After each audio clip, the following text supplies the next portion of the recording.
Avec Amani Radio Télévision, l'actualité est en continu sur les réseaux sociaux. Facebook, Twitter, YouTube. Soyez les premiers à être informés. Il est l'heure de vous informer, mesdames et messieurs. Nous sommes dans la commune de Manika où une bonne partie du quartier Moïse Tchombe est plongée dans les noirs. C'est par cette note sportive que nous bouclons ce point d'actualité sur Amani Télévision et ça a été pour nous un plaisir de vous servir.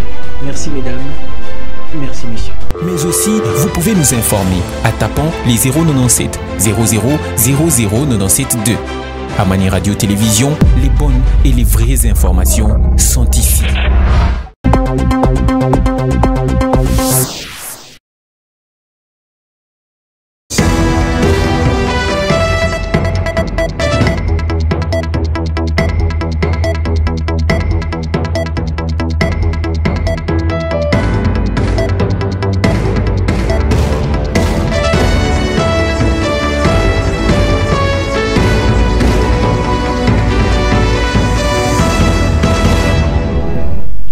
Là-bas, merci de nous faire confiance. Madame, Messieurs, bienvenue dans cette grande édition du journal que nous avons l'honneur de vous présenter ce jour. Commençons cette édition par l'actualité en national avec cette marche interdite à Kinshasa organisée par la plateforme Lamuka prévue ce mercredi 15 septembre 2021 par le gouverneur de la province de Kinshasa, Jean-Tini Ngobila. Les militants et cadres de Lamuka ont voulu à tout prix marcher pour exiger la dépolitisation de la Commission électorale nationale indépendante, les respects du calendrier électoral qui prévoit les élections en 2023 et les réformes électorales consensuelles. Martin Fayoulou et Adolphe Mouzito ont été embarqués par la police et leurs sympathisants ont été dispersés à coups de gaz lacrymogènes avant même les débuts de leur marche. Sur ces mêmes chapitres, rappelons qu'alors qu'il était sur terrain pour tourner un élément en rapport avec la marche de Lamuka ce mercredi 15 septembre 2021, le directeur général du média en ligne Actualité.cd et correspondant de la Radio France Internationale a été victime d'une interpellation brutale de la part des forces de l'ordre. Informé Patrick Mouyaya, ministre de la Communication, et Sylvano Kassongo, commissaire général adjoint de la police, ont condamné cette bavure policière. À la suite des bavures policières qu'a subi le journaliste Patient Ligiodi, j'ai parlé avec le numéro 1 de la police nationale à l'instant et il m'a délégué le porte-parole de la police pour qu'on fasse le point sur la situation qui s'est passée.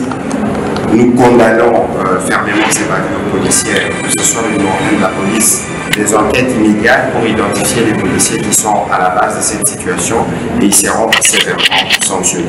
Nous continuons de suivre de près. J'ai discuté avec Patient qui a été libéré et qui a reçu les biens qui lui ont été pris. Il reste, je crois, un appel l'autre. On suit de près avec la police et nous tenons à rappeler que la sécurité des journalistes est une préoccupation majeure pour nous. Merci. C'est une bavure policière, c'est un cas isolé. Vous savez, il y a eu une marche, les policiers ne savaient même pas qu'il était journaliste. Quand cela les tienne, même s'il n'était pas journaliste, on ne peut pas traiter un citoyen comme ça, prendre quelqu'un, les molester. Il y a des enquêtes qui sont en cours. Nous avons déjà arrêté les policiers qui étaient à la base de cette situation. Mais il y a plus de peur que des mal, il se porte bien. Vous avez vu, il marchait, non? On marchait, on allait là-bas, il a fait ses examens. Il ne faudrait pas que les pêcheurs en autour puissent en profiter. La situation est tranquille. Il n'a jamais été arrêté. L'été, il m'a interpellé. Et quand il m'a appelé, j'ai appelé le commandant qui était sur place qui a fait l'accès. Heureusement, il y a eu cette brutalité que nous condamnons avec la grande fermeté. Nous allons continuer à parler aux policiers pour que les policiers puissent savoir respecter les personnes humaines, respecter sur les droits humains, traiter les gens avec courtoisie, avec discipline, avec modestie. Restons à Kinshasa où un bac moderne d'une capacité de 50 tonnes est dans la dernière phase de construction au chantier au chantier naval de l'ONATRA à Kinshasa, dans la capitale de la République démocratique du Congo, dont du chef de l'État. Ce bateau va faciliter la traversée entre la rivière Ubangi pour relier les villes de Zongo en République démocratique du Congo et la ville de Bangui en République centrafricaine. Le bac de passage de Zongo, une promesse tenue du président de la République Félix-Antoine Tshisekedi Tshilombo à la population de cette ville du Grand Équateur dans le sud Ubangi. Cette dernière avait exprimé ses vives préoccupations d'assurer la traversée des biens, vivres et marchandises entre la cité riveraine de Zongo et la ville de Bangui en République centrafricaine au chef de l'État lors de son bref séjour dans cette partie du territoire national. Chose promise, chose due. Le bac sera bientôt opérationnel à Zongo. Le président de la République est venu s'assurer personnellement de l'évolution des travaux de construction de ces ponts mobiles par des ingénieurs de la firme Oriental Road and Construction, travaux qui sont au stade de finition. Il s'agit d'un projet intégrateur doté de 2 groupes propulseurs et d'une capacité de 50 tonnes. Ce bac pourra garantir le passage vers la RDC des camions remorques venant de Douala au Cameroun via Bangui en République centrafricaine. Zongo et Bangui, c'est 2 villes qui sont connectées à la transafricaine qui mène vers Douala, vers le Nigeria au niveau de Lagos et même au Togo. Et donc il y a des poids lourds qui pourront venir désormais de ces ports-là, des grands ports, jusqu'à atteindre Guémena. Mais également, nos compatriotes de Guémena pourront transporter leurs marchandises par camion, porte-char, jusqu'à amener la marchandise à ces ports-là. Donc ça va encourager le trafic commercial entre Zongo et Bangui, qui sont des villes frères où le trafic existe maintenant, mais malheureusement les véhicules ne peuvent pas traverser parce que tout se fait par pirogue. Le message, c'est d'abord un message de gratitude auprès du chef de l'État qui, même dans des moindres détails, il suit des projets qui rendent la vie facile à la population, et c'est une mise en œuvre véritable de sa vision, le peuple d'abord. Après les explications du DG de ORC, le président de la République est allé s'imprégner de l'état d'avancement des travaux de ce bac qui sera remis à la population dans les tout prochains mois. L'on a noté la présence à cette cérémonie du ministre du Commerce extérieur Lucien Boussa, du gouverneur du Sud Ubangi et de quelques DG respectivement de l'Office des routes et de la DGDA.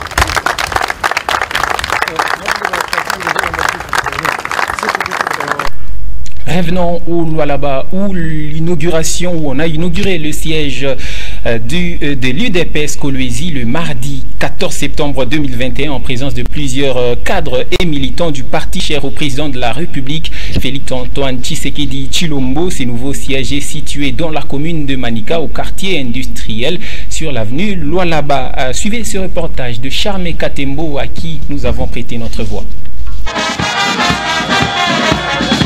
Désormais, l'Union pour la démocratie et le progrès social UDPS Kolwezi a un nouveau siège. Son inauguration a eu lieu dans l'après-midi du mardi 14 septembre 2021, une inauguration à laquelle ont pris part le secrétaire national en charge du département de l'organisation et implantation du parti, les présidents fédéraux et plusieurs cadres du parti. Tout a commencé par le mot des circonstances du chef de travaux Fanamusangosa Isaneuf, président fédéral UDPS Kolwezi. Nous adressons un vibrant hommage à son Excellence Félix-Antoine Tshisekedi Tshilombo, président de la République, chef de l'État et magistrat suprême, qui a permis, par son génie politique, l'avènement de l'union sacrée de la nation dans notre pays. Juste après, le tour était à Madame Nathalie Lundangandu, vice-présidente fédérale de l'UDPS Kolwezi, celle grâce à qui tout a été mis en œuvre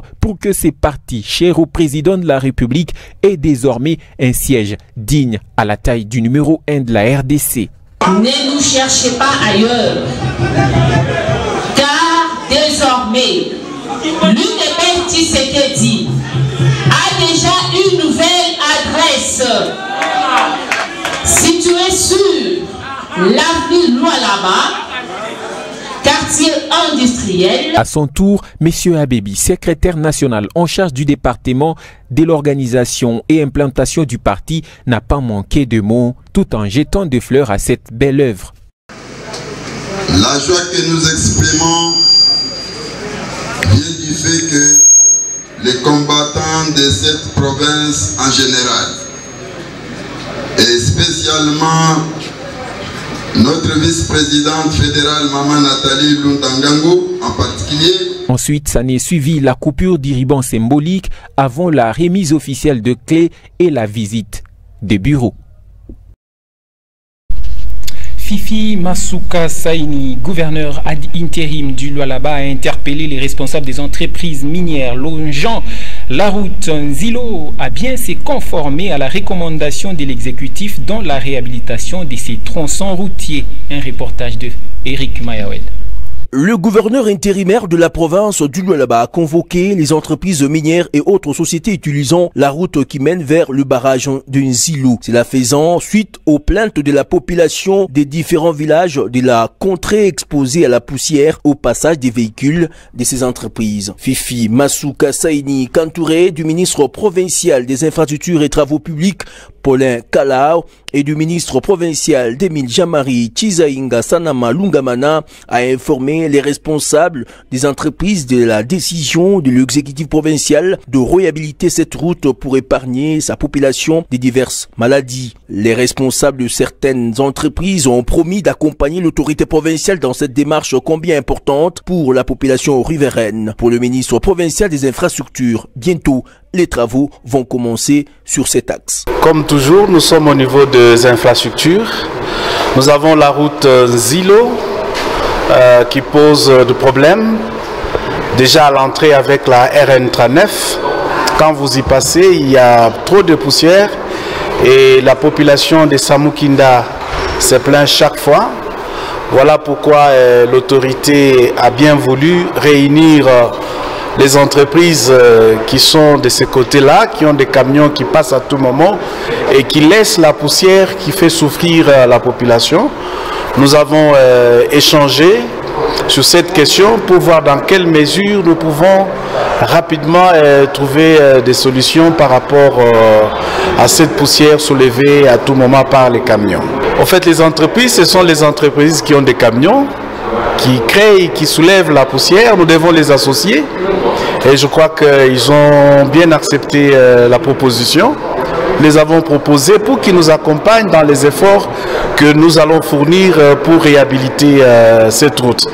Ils n'ont pas mal réagi, ils ont compris la volonté de l'autorité provinciale et ils sont prêts aussi pour accompagner l'autorité pour réaliser ces projets. La décision du gouvernement provincial fait suite à la réticence des entreprises minières à réhabiliter cette route en conformité avec leurs responsabilités.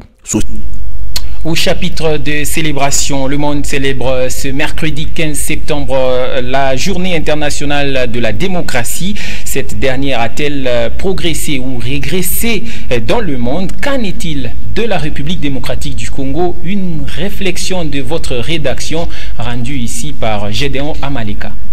La démocratie, le pouvoir du peuple par le peuple, un terme qui officiellement a été créé à l'initiative des Nations Unies et célébré le 15 septembre de chaque année depuis 1997. La date de sa création correspond à l'adoption de la Déclaration universelle sur la démocratie. Celle-ci consiste à l'exercice soit direct, soit indirect du pouvoir par le peuple. Qu'est-ce la démocratie concrètement? Elle veut dire faire 2 mandats comme le prétendent plusieurs Africains. Si tel est le cas, que dire de pays européens où les dirigeants font plus de 3 mandats alors que ces pays ont des valeurs démocratiques? Ces dernières impliquent un état social caractérisé par le fait que tous sont égaux devant la loi. Aujourd'hui, le monde célèbre la journée mondiale de la démocratie. A-t-elle évolué ou régressé? Chaque personne a sa manière de voir les choses. Aux États-Unis et dans toute l'Europe, le racisme continue d'être toujours combattu. Pourtant, c'est eux qui clament plus la démocratie. En Asie, des guerres par-ci par-là, les manifestations avec troubles sont enregistrées partout. Au vu de tout ceci, l'on peut dire que la démocratie a régressé d'une manière générale avec des troubles, des conflits et autres problèmes. Mais alors, la question pour l'Afrique est quid de la démocratie au continent africain? Celui-ci est souvent présenté comme un bastion des régimes autoritaires et dictatoriaux. Pourtant, sous l'effet des bouleversements mondiaux, les pays africains se sont massivement dotés des cultures électorales et les élections ont largement remplacé les coups d'État comme moyen de changement de régime. Mais la persistance de pouvoirs autoritaires comme en Égypte ou semi-autoritaires comme en Ouganda avec Yoweri Museveni, ainsi que le dernier coup d'État en Guinée et au Mali montrent que l'évolution reste fragile et fait que l'Afrique ait la triste réputation d'être un mauvais élève. Qu'en est-il de la démocratie en République démocratique du Congo? En 2017, avec la crise politique, le pays de Lumumba avait été classé dans la zone rouge des pays non démocratiques. Mais depuis, le pays a eu des avancées significatives avec l'alternance pacifique du pouvoir entre Joseph Kabila et Félix Tshisekedi le 24 janvier 2019. L'état des droits clamé par le président actuel, la libération des prisonniers politiques, l'instauration d'une justice autonome, la liberté d'expression, de marche sont là les quelques avancées de la démocratie en RDC. Mais aujourd'hui, le plus dur reste à prouver non seulement pour la RDC, mais aussi pour le monde entier.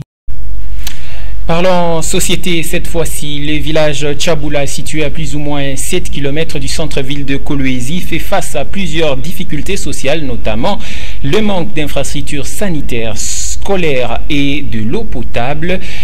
Shuna Ngoyi a joint le chef du village et dans ce propos, elle nous en dit plus. Atona social. Il est là n'a pas chaque social ni commis. Junjo tu na mpembeni. Artusinisha makaye de charge. Njuu ya moto, njuu ya mai, njuu ya masomo, njuu ya hospitali. Tank hakuna hata kitu kimoja kile kilishafanya nini kinafanishika hako. Hakuna kitu hata kimoja. Mais tunapika merci njuu shibenye tulijiprendre en charge mbele njuu ya moto. Hapa munyumba yangu niko na courant deja ya shibenyewe. Kupitia transfer ile baratupatia kwa gouverneur. Njo moto shibenye tunajiprendre en charge, tunauza mapoto yetu, tunauza mankamba yetu, deja tuko na moto. Tunaenda kote ya mai, tunakalaka na puimo ile tunakalaka na depuis zamani. Kuko ingine ile banafanya kwa ile mais komisa shi afanya kintu ataki moyo. Tunaenda kote ya balabala.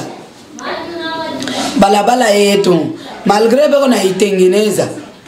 Beko na tengeneza ni paka vile ni bale beko na kwa banabeba nini la teriti yetu. Mubea la teriti batamwanga ni paka vile. Mvumbi mubantu atayote. Kani mai batamwanga ni mate haina mai.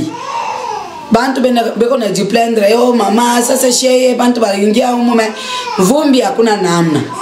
Pale batatoka banaisha kubeba ile nani la teriti. Batacha balabala paka vile afani ni ya kuharibika. Mais ile la teriti yetu. Si benyewe benye la teriti yetu atu beneficie. Iko nenda ku beneficie bantu bafashi ngine. Si benye fashi yetu pole bena la teriti ina beneficie mafashi ya mingi. Unaenda ku maistem ni paka la teriti yao. Unaenda ku mamuto shi la teriti yao. Unaenda tu mafashi yote nje ya lwelu ni la teriti yao. Mais si benyewe atu beneficie. Na si benye bafashi yetu akusema benzani bale beko ni mifournir. Mutu angaririe kwa na shi balabala yetu ni route nationale. Ti inaenda paka na kuzambi. Batusaidie kwa batu angaririe kwa njua hii balabala. Hatuna na hospitali masomo yetu paka vile unaiona paka vile bakwa kutuwekea kaina ya kabaila. Aina ya kabaila. Shi tuliyua tu paka mai batoto beko nafunda ni paka vile. Aina tu ya kabaila. Kama tulikuwa na mtu akutusutenir anaitengeneza tu masomo ilipashi kwa ya bien. Tuwekea roho kwa komisi. Mais hakuna kintu. Komisi hakuna kintu anisha kutufanishia. Tetu ya mgini mimi nitabalomba hivi. Deja wakati tunafanya nguvu shebenyewe tunaingisha moto, tunauza nkamba yetu tunaingisha moto. Ni kizungu deja kinafanya nini? Kinaanza. Batutengenezee kwa balabala. Mgini pa kusema ikoe mzuri ni balabala. Na batuwekee kwa masomo. Kama tunafuata komisa sita tuwekea masomo, tunasema bakubwa yetu batusaidie ko tu, banangara ule ko na moyo ya bien, tuwekea kwa masomo tu na hospital. Ndio kile kintu tuko na ria.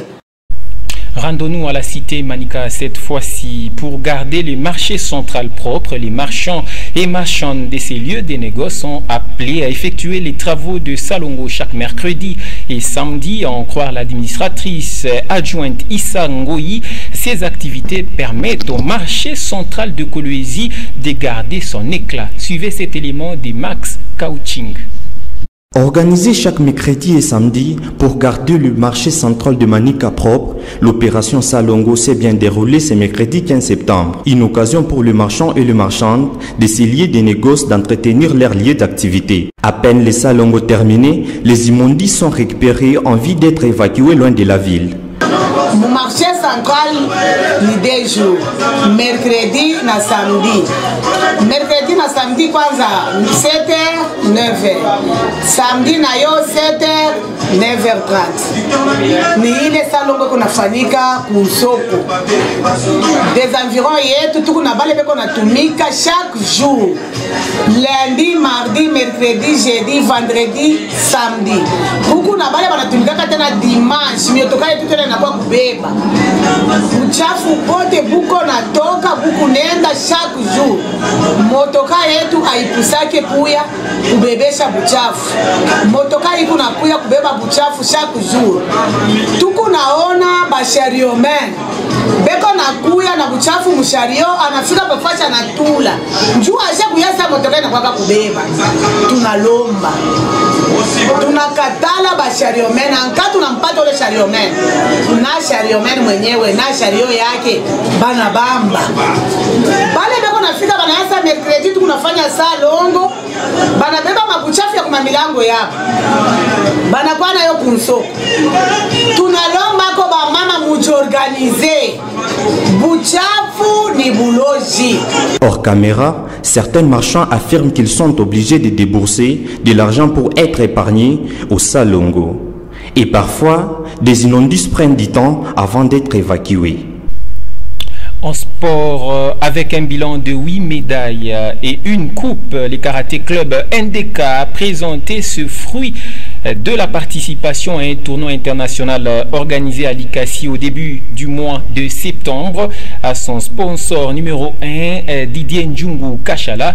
Suivez cet élément de notre confrère Gédéon Amaleka.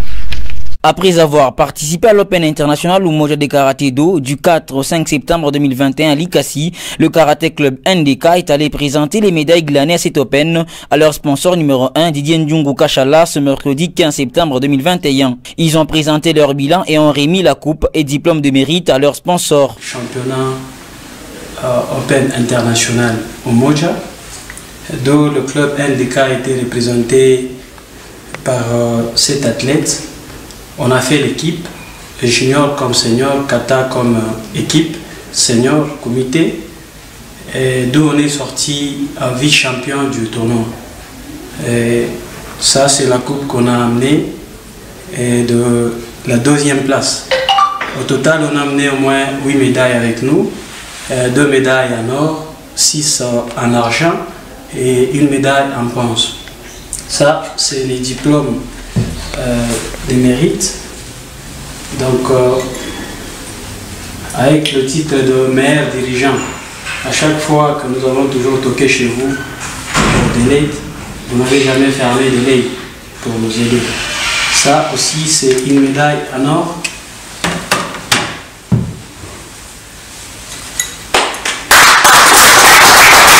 Didier Njungu Kachala les a ensuite félicités et encouragés. Vraiment, je suis content et ravi de tout parce que ce n'est pas la première fois que je vous tends la main parce que comme j'aime aussi encadrer la jeunesse, aujourd'hui c'est un plaisir pour moi. Vous avez été aussi parmi d'autres athlètes de la province de pouvoir représenter la province au niveau du tournoi organisé de Likasi. Ce que je peux vous demander, c'est toujours aussi multiplier beaucoup plus d'avantages à s'entraîner pour qu'à la prochaine aussi occasion, comme vous le faites, vous êtes vraiment parmi les meilleurs. Être vice-champion, c'est pas moindre. C'est-à-dire que vous avez fait un travail de titan, un travail de qualité. Je vous promets toujours d'être derrière vous et de vous accompagner toujours dans l'élan et que la prochaine aussi occasion, s'il y a des compétitions au niveau national, que la province aussi, à travers le club NDK, puisse aussi aller faire le mieux possible pour rayonner et donner la couleur et défendre la couleur de la province de Lualaba. Au sortir, le CNC revient sur la rencontre avec leurs sponsors. Il y a eu un championnat au niveau de la ville de Likasi où le club NDK était présent. On a représenté toute une province. Et là maintenant on est venu avec tout ce qu'on a eu comme médailles, coupes et autres diplômes de mérite et donner ça à notre président. Question de l'encourager parce que d'habitude il a toujours été là quand on crie pour un déplacement, question d'aider les jeunes. Cette jeune équipe a un bilan encourageant de 8 médailles. Ils promettent de toujours travailler et de lever haut l'étendard du karaté à Kolwezi.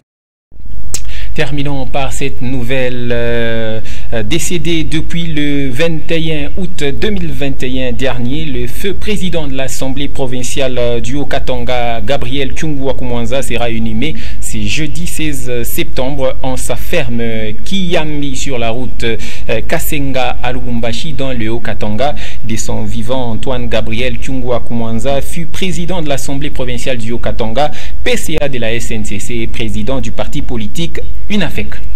C'est avec cette information que nous allons jeter l'encre de cette grande édition du journal sur nos antennes. Besoin de nous retrouver pour en savoir plus. Merci de vous abonner sur nos pages des réseaux sociaux, YouTube ainsi que Facebook. Madame, Messieurs, au revoir et à la prochaine.